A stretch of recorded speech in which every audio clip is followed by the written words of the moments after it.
They didn't find the bodies because someone called for help. They found them because something had already gone terribly, irrevocably wrong. Two elderly parents, a gated Brentwood estate, a guest house out back, and now, a voice from inside the family saying this didn't come out of nowhere, that someone tried to warn them. Let me start there, because that's the part that should make you uncomfortable. Not the knives, not the arrest, not even the charges. Before we continue, please hit the like button, subscribe to the channel, and turn on the notification bell for updates. The warning. Because warnings change everything. They turn tragedy into something else. Something heavier. Something that doesn't let you look away so easily. Here's what we know, and just as importantly, what we didn't know until now. Rob Reiner is 78 years old. His wife, Michelle, was 70. By all outward appearances, they lived a life most people would describe as insulated. Successful. Protected. Their Brentwood property, reportedly valued at around $13.5 million, sat in one of Los Angeles's most exclusive neighborhoods. High hedges, quiet streets, privacy by design. This is not where people expect violence to erupt.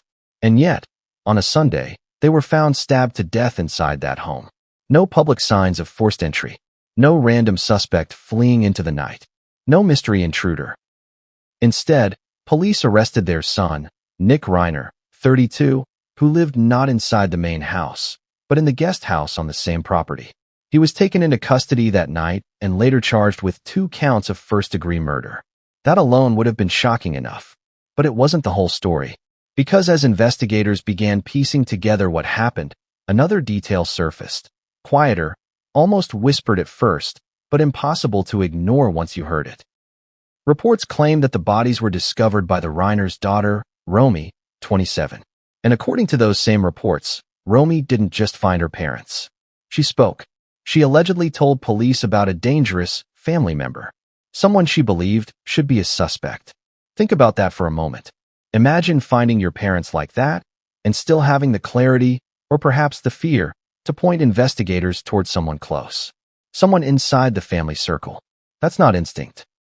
That's not guesswork. That suggests something pre-existing. Something already felt. Already known. But even that wasn't the most unsettling part. Because now, another sibling has stepped forward. Jake Reiner, the eldest son. For days, he said nothing publicly. No statements. No interviews. No visible attempts to shape the narrative. And in high-profile cases, silence like that is often interpreted as dignity, or grief, or legal caution. But when Jake finally broke that silence, the story shifted. Not dramatically. Not explosively. Quietly. He reportedly confirmed something chilling. That there had been a serious family confrontation just days before the murders. That tensions inside the Reiner household weren't just simmering. They were reaching a breaking point. And that he had warned about rising volatility. About something that felt dangerous. That word keeps coming up. Dangerous. Not misunderstood. Not troubled. Not going through a phase. Dangerous. If that's true, and we'll be careful here, because every claim matters, then this story is no longer just about what happened on a Sunday night. It's about what happened before. About the moments when intervention is still possible. About the strange paralysis that can take hold inside families, especially powerful ones, where acknowledging a threat means admitting something is deeply wrong. And that's why this story matters now. Not because of celebrity. Not because of money. But because it raises a question most people never want to ask themselves until it's too late. What if you see it coming and still don't know what to do? Let's slow this down. At the center of this case is a property designed to keep the world out. But what happens when the danger isn't outside the gate? The Reiner estate wasn't just a single home. It was a compound of sorts, a main residence and a guest house. Close enough to hear footsteps. Far enough to maintain separation. That physical layout matters more than you might think, because proximity without connection can be a volatile thing. Someone can be nearby, watching, listening, stewing.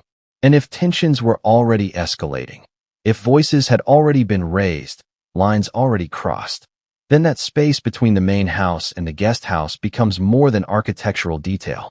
It becomes emotional distance, psychological distance. This wasn't a stranger drifting in from the dark. This was family. Which brings us back to Jake. Why did he speak now? That's the question hovering over everything. If there had been a confrontation days before the murders, Why wasn't it public then? Why wasn't it escalated? Why weren't authorities involved sooner? Assuming, of course, that anyone believed it was necessary. And here's where things get complicated and deeply human. Families are not institutions. They are emotional systems. They are built on loyalty, denial, hope, and sometimes fear. When someone inside that system becomes volatile, the instinct is often to manage it quietly, to minimize, to assume things will cool down, especially when the stakes are high, especially when reputations are involved, especially when calling for outside help feels like betrayal. Jake's reported warning and Romy's alleged statement suggest that multiple people sensed something was wrong. But sensing danger and acting on it are two very different things. Ask yourself this. How many times have you ignored a red flag because confronting it felt worse than waiting? Now imagine that hesitation inside a family whose name carries weight, whose privacy is guarded, whose problems are expected to stay behind closed doors. This is where the story stops being about the Reiners specifically and starts touching something broader, something unsettlingly familiar. Because the most dangerous moments rarely announce themselves clearly. They show up as arguments, as tension, as discomfort you can't quite articulate, as that feeling that something is off, but maybe not off enough to justify drastic action, until it is. And when Jake Reiner confirmed that a confrontation happened just days before his parents were killed, it reframed the timeline. It introduced a before that can't be ignored. It suggests this wasn't a lightning strike out of a clear sky. It suggests a storm people could feel building. We don't yet know exactly what was said during that confrontation. We don't know who was present, who raised their voice, who tried to calm things down. We don't know whether the warning was explicit. This could turn violent, or intuitive, a sense of danger that's hard to prove but impossible to shake. What we do know is this. Once a warning is spoken, it changes the moral weight of everything that follows. And that's why Jake's words matter. Not because they determine guilt, that's for the courts, but because they force us to confront a harder question. When does knowing become responsibility? The public narrative so far has been clean, almost too clean. A crime, an arrest, charges filed, case moving forward. But underneath that structure is something messier, something unresolved. A daughter allegedly telling police that a family member was dangerous. An eldest son now saying he tried to warn people.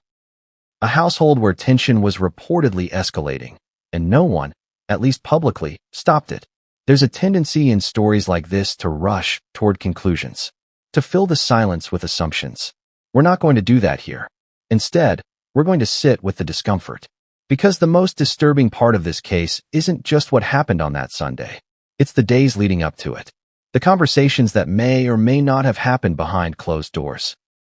The decisions that felt small at the time, but now loom impossibly large. And we're only at the beginning. In the next section, we're going to step inside the place where all of this unfolded, the house itself. Not as a crime scene, but as a living space. A space that held routines, habits, silences. A space that looked peaceful from the outside, while something inside was slowly coming apart. Because before there were sirens, before there were charges, before anyone broke their silence, there was a house on a hill. They didn't find the house by chance. It's tucked behind high hedges in Brentwood, a neighborhood that feels untouchable, insulated from the chaos of the city below.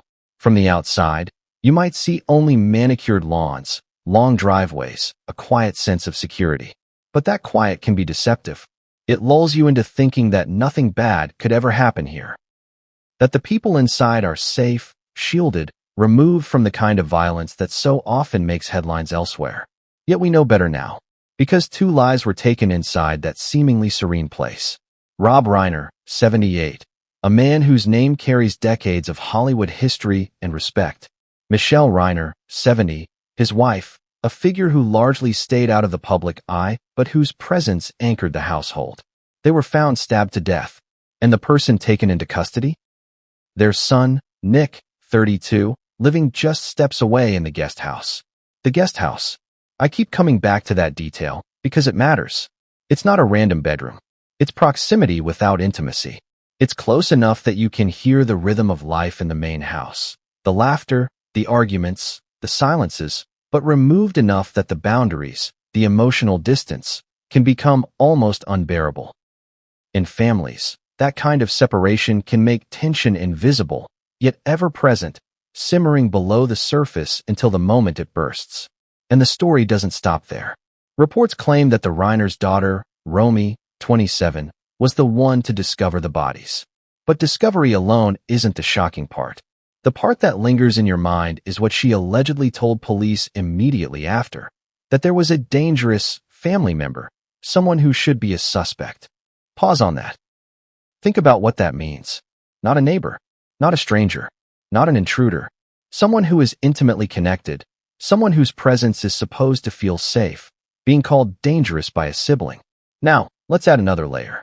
Jake Reiner, the eldest son, had stayed silent. Days, weeks even, no comment. A public figure in his own right by association, yet careful, restrained, waiting. And then he speaks. Quietly, deliberately, in a way that doesn't scream for attention but demands it. He confirms something chilling. There was a confrontation in the household days before the murders. A confrontation that suggested rising tension, something volatile, something that felt dangerous. He says he warned about it. He tried to intervene. Dangerous. The word carries weight here, more than anyone wants to admit. It suggests intent. It suggests escalation. It suggests that what followed might not have been inevitable, but perhaps preventable. And when you think about that, when you realize someone inside the family perceived the threat and tried to act, it changes how we view the timeline. The tragedy no longer appears sudden. It becomes something heavier, a slow burn that could have been interrupted if only the warning had been heeded. Families are messy, and famous ones even more so. They live under layers of expectation, under the glare of public perception. And within those layers, denial, fear, and loyalty can act like an invisible wall, preventing action even when instinct screams at you to intervene. Jake Reiner's statement doesn't accuse. It just illuminates the space where inaction met consequence. And that is the part that lingers. Pause again. Imagine standing in that house. Imagine being aware, just enough, to feel that the undercurrents are shifting towards something dangerous. And then watching, waiting, hoping it won't happen, until it does. That's the human reality here. It's not Hollywood drama. It's something far more unsettling, because it could happen anywhere, within families, behind closed doors, where appearances suggest safety, but tension has been quietly mounting for months, maybe years. And that is why we need to slow down, to look carefully at the house, the property, the family structure, the main residence, the guest house. These aren't mere architectural details. They are stages where a slow, emotional drama unfolded. A drama of warnings given, hints noticed, signals dismissed, where physical distance mirrored emotional separation, where proximity didn't equal understanding. Because when Romy allegedly warned police and Jake came forward days later, it reframed the story entirely. What was once a shocking headline, parents murdered, son arrested, became something more nuanced. A story about timing, about warnings, about what people choose to see or ignore, about responsibility and the burden of knowing. And that burden doesn't end with words. It hangs. It lingers. It follows you. And for Jake, Romy, and the rest of the family, it is a weight they will carry far longer than any news cycle will.